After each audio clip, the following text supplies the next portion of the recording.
Hey folks, make sure you watch the last two videos on survival gardening because Uncle Ann woke up all last night to did the last one, which was important. And I gotta remember where I put my notes at. Oh, here it is. Okay, remember, when you get these kinds of flyers or phone calls of a company, a real estate company, offering you from 100% more to 200% more to sell your house, be wary. It's a plan, a scam by the Chinese to buy up all the housing in America. They already got their mitts in California. This is why I tell them not to vote Democrat and certain liberal Republicans. Excuse me. Uncle Alan's a little bit old. I did a service this morning and I'm kind of tired because I didn't sleep last night. It was a hot service because it wasn't at the graveyard. It was a cremation, and we did it for $2,000, 2,500. But they couldn't afford the container, so I bring up a solution.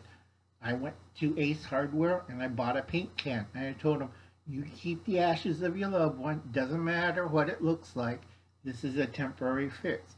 Until we get a nice urn or a box for her, you don't have to worry. And also no rats or mice or whatever gets into your relatives' remains." And I told him, it's easy to store. Just make sure you write down ashes of and your loved one. Okay, it's not rocket science, folks. They do this in other states. If you're in homeless person and you die and they don't have a burial service or a potter's grave, they put you in a paint can in a little plastic bag. Okay? Now, I'm trying to think. Okay, so watch out for those scams because they're trying to buy and make rental property. They're already rigged up again. The state of California. If you've seen what kind of laws they're going to plan, big business, this is the biggest scam next to Bitcoin that we had this spring. This is the second biggest scam. I will get on their butts. Okay, so make sure you watch the last two videos. Uncle Alan's tired. I'm going to take a nap. Don't forget to check out Skills tonight over Whyde Family Farms, and also make sure you sign up for Garden State Gardeners rules and regulations for the giveaway. Write down a nice comment, tell them you're there, give them all the information, your email address, whatever they need. Now, this part is for Bunkie. Bunkie is a small one of the Vineyard Chicks, chicks, not tricks, chicks. And Uncle Alan's kind of tired because he hasn't slept for about 12 to 6 hours. I don't know. Okay, first, it's still hot, but I have this company that I know I like to sponsor them. It's really good. It's Tony's Chocolates. Tony's, is that right? No, Tony's Chocolate. Okay, the nice thing about this is dark chocolate almond sea salt. Okay, and this one is 160 calories. Great for kids, all natural, yum, yum, yum. And I forgot the weight on this thing. It's pretty heavy. Let's see. It's made in New York by Belgium. Keeping cool, dry place, not in a refrigerator. Let's see. I forgot what the hell. They're trying to end modern slavery and illegal child sex labor in the chocolate industry, which is true. And then, let's see. I think this is 100 grams. Or is it 200 grams? I forget how much this thing weighs.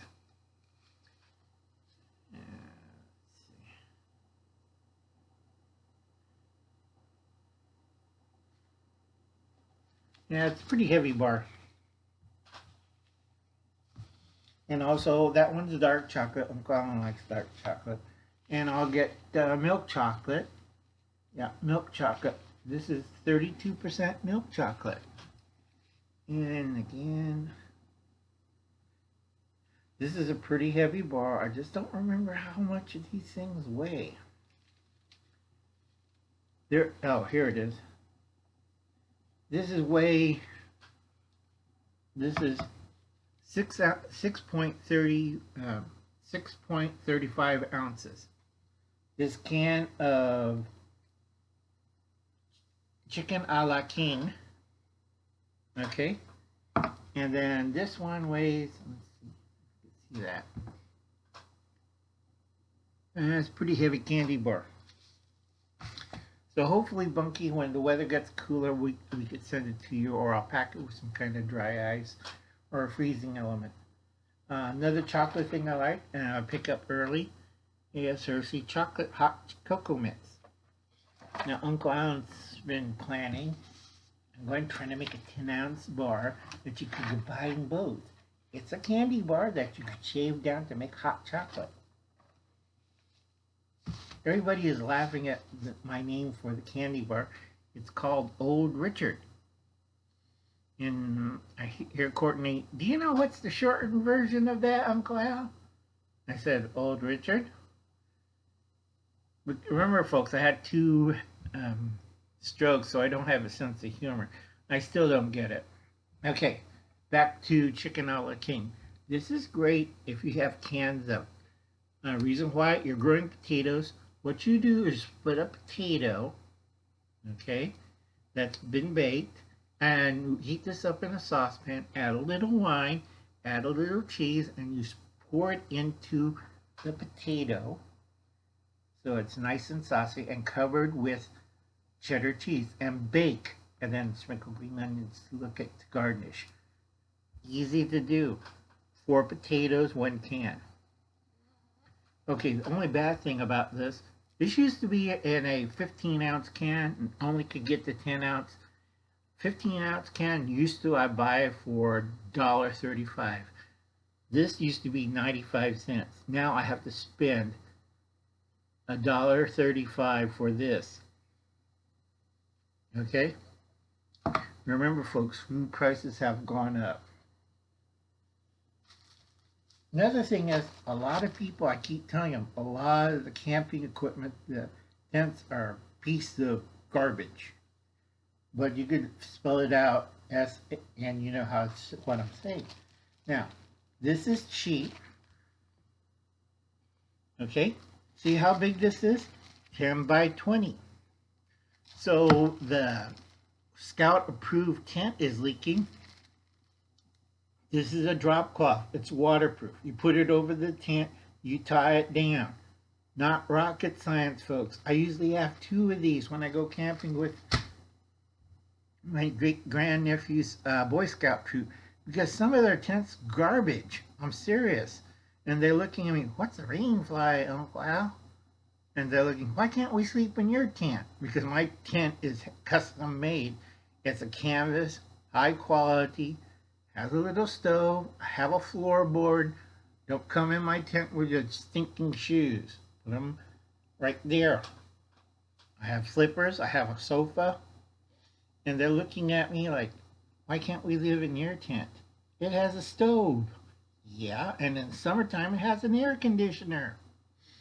Because Uncle Alan's old and he knows what he's doing. So you're out there in that modern looking tent and you look at Uncle Alan's tent, it looks like something from the 1800s. Do. But Uncle Alan, if you walked in like, damn, this is better than Mom's living room. And he has a TV set. Of course, Uncle Alan's in comfort. I have a broke case, I have a sofa, I have carpeting on the floor, I have hardwood floors, and people look at me, Uncle Alan, are you sure this is a tent? Yes, it's one of the old wall tents that if you do it right has a very good floor. And they're looking at me, why can't we get tents like this? Because all you are dumbasses. Uncle Alan got a good tent. And when I find a good camping spot, I'll make it semi-permanent.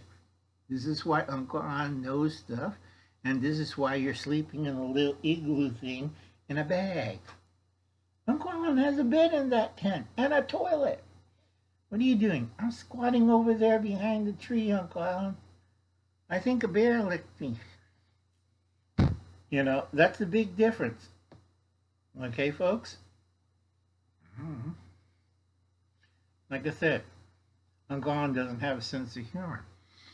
And he's looking at you guys, and he got this little solar generator in there, power the TV, power the little icebox thingy. And you're looking at, why can't we come in? Cook your meals outside. I'll be up there, and I gotta get my steak and my potato out of the refrigerator. And here's Uncle Alan sipping on a beer while you're trying to dig out, like, what the hell we packed? We got this. That's a really good steak, Uncle Alan. What are you eating? Some brown goo in a bag. We added hot water. Okay, this is why we think Bunkie. And to round it off, Uncle Alan's going to show a Bunkie moment, a Bunkie trick.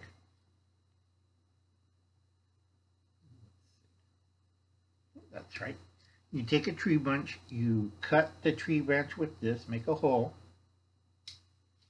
and then you use the corkscrew, not for drinking wine, and you put it into the branch with a hole in it. You screw it in. That'll hold it.